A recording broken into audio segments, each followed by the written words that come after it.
you're the exception to the rule, I think. Exactly. And that's why you'll find, if you are that guy, you'll find girls who get new boyfriends and, you know, girls who you break up with who will move on.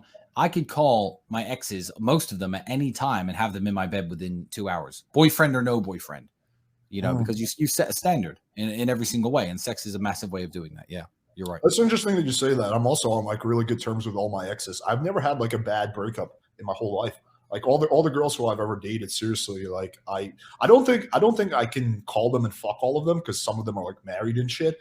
But I think I can call them and like have a good conversation with them. Like none of them hate me, none of them dislike me, none of them are pissed at me. Like I'm on good terms with all of them. Yeah, a few hate me. A few are pissed at me. You know, I collect exes. You know, I get 2 new exes a week. But yeah, plenty of them hate me. But whatever, you know. Okay. Let me ask this question. So people kept asking this. Would you ever do a paid service showing more explicit parts of Tate Confidential? Not really, because what it is. So I'm gonna plug something real quickly. If you're familiar with the Players Year, I've now released it publicly. I mentioned this on the John Anthony podcast. I've now released it publicly. I'm posting a link right now in the chat. That is a diary I ran for 4 months. I was going to run it for the whole year, but you'll see in my posts later why it fucked up. Essentially, I was giving a completely open book look into my sexual and dating life. So the year was 2020. Every time I met a girl and dated her, I'd write a review on how the date went.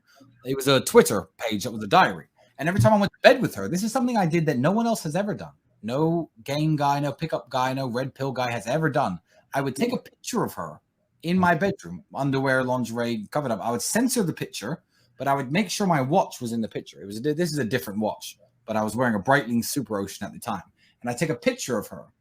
And what I would do is I did take a hot picture of her Instagram, a picture of her in my bedroom, and I write a review how I seduced her, how it went, how I know the girl, et cetera, et cetera. So I was running this for ages. So this would be, I guess, what you're asking, the explicit side of my real life behind the Tate Confidential, where I don't really show the women I'm with, et cetera.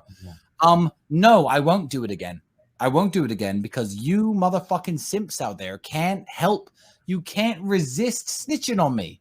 You can't resist because you hate it. So I fucked a good. You can read the posts. It's public. Please download it now. It's an ebook. It's completely free on Gumroad. People, you know, I'd fuck a girl in Sweden. I'd blur her face out. I'd change her name, and some dude would recognize the picture from her Instagram. Call her, some fat dude. You know, this guy posted this about you. Then I've got her on my back. Then she tells other girls, you know, that they're on this page. And then more simps jump in. And every time I post, simps scroll through my Instagram followers to try and find the girl I posted about. They message her. Simps can't resist telling on you because they're jealous. So if I showed my real life, Tate Confidential, I recently showed an episode where I invited 9 of my girlfriends to my house at once, and I was throwing a big party. And, you know, simps got in the comment section, well, those girls don't look very happy. That was the point. I invited 9 girls to the same party, and they all found out they were my girlfriend. Of course they looked sad. Like, you think you're getting me? You think you think you got me by saying those girls aren't having very much fun at your party? Of course they weren't. The party was a setup. It's a big joke I played on all of them. So, no, and again, I didn't post their names, and I tried to not show their faces too clearly because simps can't resist themselves. So, I mean, most guys don't ever run an ebook like the Players Year or account like the Players Year because they could never, ever live like me. You read it, it's beyond comparison. So everyone doesn't do it because they can't do it. But their excuse, the dudes who don't get laid and the dudes who are frauds will say, oh, well, I'd get exposed. That's kind of true. But I did it anyway. I didn't give a fuck. Oh, I lost some girls. Boo-hoo. Plenty more fish in the sea. So, no, I won't do it again. I was thinking of making a series I was going to post on a non-sexual, non-pornographic OnlyFans account. Because OnlyFans do, you know, yoga influencers and chefs. Yeah. Any kind of influencer.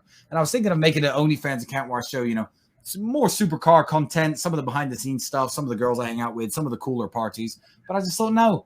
Because 1, I don't need the money.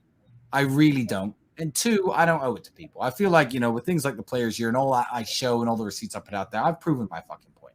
I'm not trying to get a round of applause from some dorks on the internet saying, oh, well, those were good girls last week, because they're just going to find them on Instagram and message them and say, Tristan's treating you bad. Why don't you date me instead?